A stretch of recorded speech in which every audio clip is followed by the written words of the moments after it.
মুসা আলাইহিস সালাম একটু ফেড়া হলেন, কিরে কসাই কেন আমার সাথী হবে? আমি নবী মানুষ, নবী হবে আমার সাথী, আল্লাহর ওলিরা হবে আমার সাথী, কেন কসাই হবে আমার সাথী?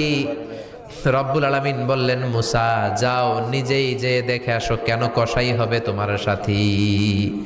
সাইয়েদনা মুসা আলাইহিস সালাম কসাইয়ের দোকানে গেলেন, যে দেখে না কসাইয়ের স্পেশাল কোনো আমল নাই, খালি গোশত কাটে। কি কাটে?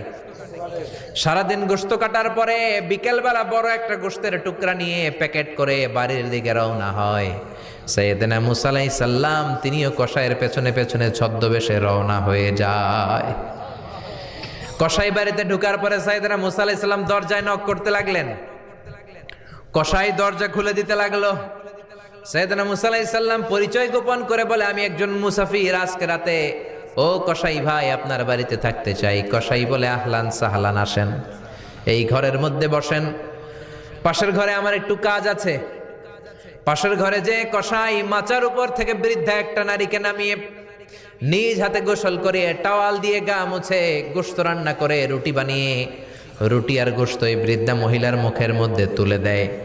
মহিলাটা তৃপ্তি সহকারে খাওয়ার পরে হাত দুইটা উপরের দিকে তুলে আঁচলটা পেতে আল্লাহর ডেকে বলে, আল্লাহ আমার ছেলের উপর আমি সন্তুষ্ট, এই বলে বিড়বিড় করে কি যেন দোয়া করে দেয়।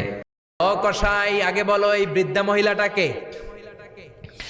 কসাই বলে, বৃদ্ধা মহিলাটা ছাড়া দুনিয়ায় আমার কেউ নাই, আমার জনম দুঃখিনী মা। মা হাত তুলে কি দোয়া করলো এটা বলো। কসাই বলে, আমার মা প্রতিদিন রাতে খুশি হয়ে একটা পাগলা দোয়া করে, গত কয়েক বছর ধরে এই দোয়াটা করছে, অনেক বছরের দোয়া, আমি জানি কোনো দিন এই দোয়াটা কবুল হবে না। সাইয়েদনা মুসা বললেন, কি দোয়া?